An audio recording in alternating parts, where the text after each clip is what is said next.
And we welcome you back with this question. Do you like your current job? And is it guaranteed to cover all your expenses? Or like many, do you worry which paycheck could be your last? Our next guests say if you want stability, look in the mirror and tap your inner entrepreneur. Author and senior U.S. News Money editor Kimberly Palmer's new book, The Economy of You, is a how-to for anyone ready to bite the bullet and become what she calls a side hustler to pursue both your dreams and bring in more money. Also joining us with advice on this topic, our regular contributor and workplace expert, Mary Abbajay, president and co-founder of Careerstone Group, LLC. Ladies, welcome. Kimberly, I love this book. I devoured it cover to cover, and now I have to admit, everything we've ever said before on the show is completely wrong. We talk about entrepreneurs all the time, and the advice we always give is if you're really passionate about starting a new business, quit your day job, devote yourself whole hog. You didn't do that. The people you profile in the book didn't do that. Why do you say, don't wait, keep your day job, and go ahead and start a new business? I think launching a business on the side on top of your full-time job can basically give you the best of both worlds, because on one hand you have the stability, the health insurance benefits, other benefits of your full-time job, and then you can also explore your own entrepreneurial idea, try different things, have some flexibility. It's okay if it's not successful right off the bat because you have this other income coming in. So you did this when you were a new mom and worried, what if I lose my job? What if my husband loses his job? No longer is it this young 20-something go it alone. I've got to pay my mortgage. So you did it. You didn't get a lot of sleep when you did it, but you did it. I did, because I felt like so many Americans do, that I don't have a ton of job security. I need to have a backup income. Who knows what's going to happen? So I launched my Etsy shop of money planners, brought in a secondary income. I discovered so many other people doing the same thing. Let's back up there. You now sell money planners on the site Etsy, which some of our viewers may not know. It's a site that's known for kind of arts and crafts, but it's really grown. You did this while you continued working for U.S. News and still do as their money editor.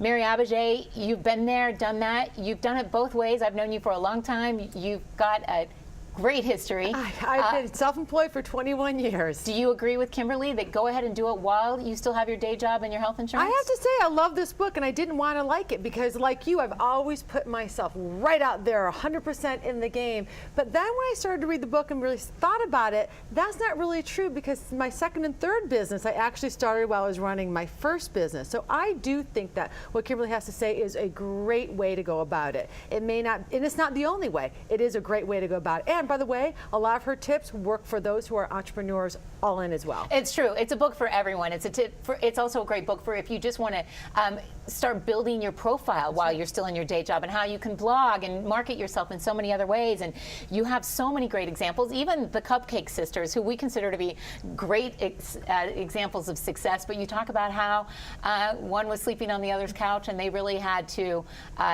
take some chances, but they weren't willing to do it whole hog until they knew that it was going to work. The book has a lot of great resources in it, and so I encourage our viewers to buy the book if they want to see all the resources. But what was your message in trying to just tell people now is the time? Why is it this economy that it's so important to be considering this? You know, it's so easy to launch a business right now that you can do it on the side in relatively short amount of time. I mean, we're all depending busy. on the business. And you say, depending on whether you need a lot of capital to start up or not. And what I'm really talking about is online businesses where you can take advantage of existing e-commerce sites like Etsy, but there's lots of others, and you can really, you don't have to invent the wheel yourself. You can jump onto these sites, play around with what you have to offer, see what kind of clients and customers you can get, and go from there.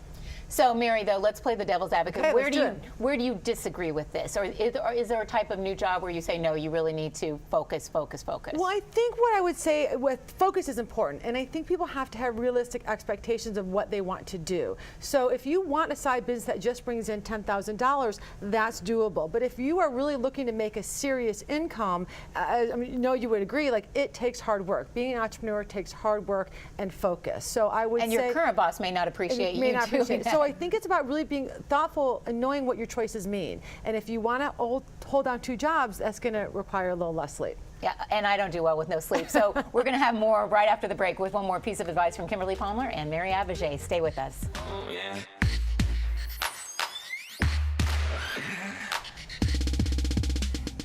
And And welcome back with our favorite, Mary Abbajay, giving us all kinds of tips, and author Kimberly Palmer, whose new book, The Economy of You, is sold out on Amazon, but you can also get it on Kindle, and there's other ways to read it. Kimberly Palmer, what is the most important piece of advice you would give someone in considering branching out and trying to create a new company as they still continue with their current job? Look for a way that your side business can benefit your employer. You don't want to create a conflict of interest, and you want to create something that could actually help your employer. Are there skills you can pick up during the side business? Social media skills, marketing skills, entrepreneurial skills, useful things that you can then bring back to your day job. Okay, that's sometimes a hard sell, but if you can make it, more power to you. Mary Abbajay, what's your advice? I'd say be clear about your goals as an entrepreneur, be clear about your vision of your product or your service, and be clear about what it's going to take to be successful, and be willing to do the time and the effort to be successful. Now, you taught us both a phrase that I'm sure lots of people out there know, but we don't. The lattice career, right. So one of the things I loved about this book was that it really does fit into